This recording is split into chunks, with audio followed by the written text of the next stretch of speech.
Real, when you have these kind of celebrities that maybe like over the years have grown on you, you have some kind of, and you know, tragic things like this happen to them. It's always a bit scary.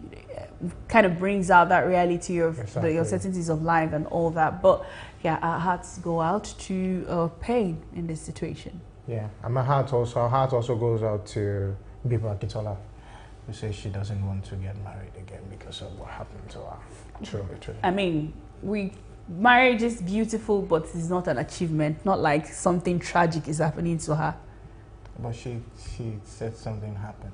That's yeah, she lost the one who she believes is the only one. That's why I say our heart goes out to her. Okay. Do you understand? But love is good. Marriage is good. Marriage is good. Love is beautiful. Yeah, marriage is good. And we hope that she eventually finds, because she said she's still, I mean, she hasn't given up, so she's still looking out for, if she sees someone who she can be in that shoes for her as well. And I think that people just need to, there's some level of how you are able to do things and you're able to get away with it. And I think that Bimba Akintola is just somehow speaks the minds of some people. All right, and then we move to sports. The Confederation of African Football, CAF, has given Libya Football Federation until October 20 to respond to Nigeria's petition regarding the poor treatment of the Super Eagles during their rescheduled AFCON 2025 qualifier in Libya. This development comes after Nigeria's players and officials were stranded at the Al Abrak airport for over 15 hours, sparking widespread outrage. Super Eagles of Nigeria, alongside the country's delegation to Libya for the fourth match of the 2025 African Cup of Nations qualifier, returned to the country on Monday after what looked like a hostage situation in the North African country. CAF has referred to the matter to its disciplinary committee for investigation and appropriate action. Now, the incident has generated significant backlash. Residents of the Federal Capital Territory called for sanctions against Libya.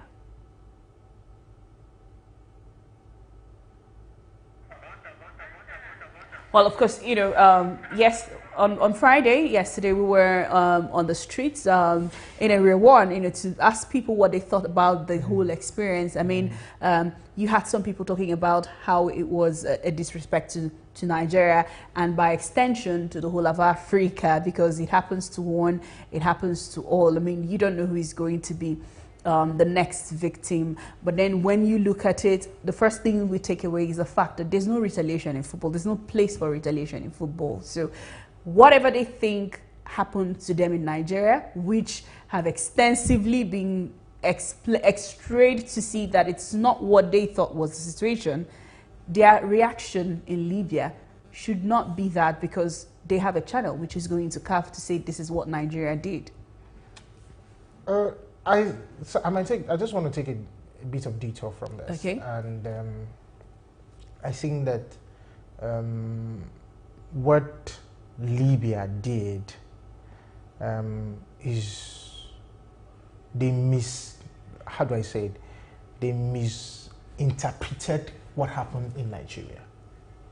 As in, when they came to Nigeria, they misinterpreted what happened to take the action they did in Libya. For example, I meant to understand that they were supposed to land in Uyo, but they landed in Port Harcourt and they took a drive from Port Harcourt to Uyo. And they were giving an option to fly to Uyo, but they said they couldn't afford it. Also, they couldn't afford... Yes, to pay the extra to their carrier to take them to Uyo, so they had to go by road. But it was a bit late, and the NFF even advised them to sleep the night and make the journey in the morning. But they were insistent. The NFF provided a bus for them. I think I saw the bus. And they said they didn't want the NFF bus, they wanted a Marco Polo. Okay. But then you would understand that these contingency plans by the NFF were happening in the space of 1-3 hours from when they told the Federation that they were now landing in Port Harcourt. All the arrangements, including the Marco Polo that they eventually used when they got to Uyo, were in Uyo. So you can't be bringing a Marco Polo all the way from Uyo to Port Harcourt to pick them. So it was just 2 coaster buses to take them to Uyo, and then every other arrangement continues from there. They rejected the coaster and got their ground man here in Nigeria to go look for a Marco Polo. And of course, he couldn't find a reasonable one. And they still rejected the Marco Polo that he got, but wouldn't take the NFF bus. So all that was what actually delayed them and brought about the picture that they were now on the floor saying that they were abandoned and all that, because they were attended to immediately they came. Even the video where they were being searched at the airport was Uyo Airport when they were traveling back. And everybody, including the Nigerian contingent, the Super Eagles players, go through that same process. Go through that same process, because Uyo is not an international airport. Uyo is a local airport. But because the Super Eagles use it often, they now try to make contingencies. They bring everybody, immigration, NDLEA, customs, when they would fly international for the Super Eagles. That's how they function. So, but people didn't understand that it's not as easy as, oh, we're now landing in Port Harcourt, so, and then it fixes. It's still Nigeria. You still have about 3 hours journey to make from Uyo to Port Harcourt either way. So, but they thought that it was out of bad will, but it wasn't out of bad will. It was out of their own, you know, I don't know, trying to surprise us. Because you know, that's why I said they misinterpreted it. So, because if they and probably the channel of communication, that's why I said it. And funny enough, the captain of the Libyan national team, you know, during the pre-match meeting of that game, apologized eventually when he, but you know, first of all, the apology is an internal thing. It was in a meeting. There's no media. So this won't go back to Libya. Okay. And by the time whatever was happening to the Super Eagles and the Nigerian delegation at the Al Abrak airport was happening, the Libyan Federation could not do anything. Yeah, I also heard that. Because it was the Libyan authorities. So they could not do anything. Why is the Libyan Federation couldn't do anything? Why? Because, I mean, Libya is a country that is allegedly being governed, not even allegedly, they are being governed by 2 government factions. Yes, I know. So you have the rebel faction. No, but when it comes to but when it comes to matters like this, you know, so when you are supposed to channel it, so the Libya Federation, are they supposed to take it up, or is it that they just hands off and say let the federation, let the no, so by the time that report got back to Libya, so somebody took a decision and said, you see these Nigerians, when they come, we'll show them. So that's basically, because when you now have things like hotels telling, you know, saying that they wouldn't take Nigerians. Because they now wanted to, you know, go and find a place to stay inside the Al Abrak city, so they don't sleep in the airport. So, and then the hotels were telling the Nigeria's carriers crew that we can take you, the Tunisian, but the other Nigerian part of the crew we can't take, and you can't make reservation for all the other Nigerians. I think one of the things that I also want to comment is the composure and steeze of our players. You know, the composure and the steeze of our players, irrespective of the challenge. To not have fainted or to not no, you know, such things can, you know, so many things can just come into your mind as at that time. You don't know what happened.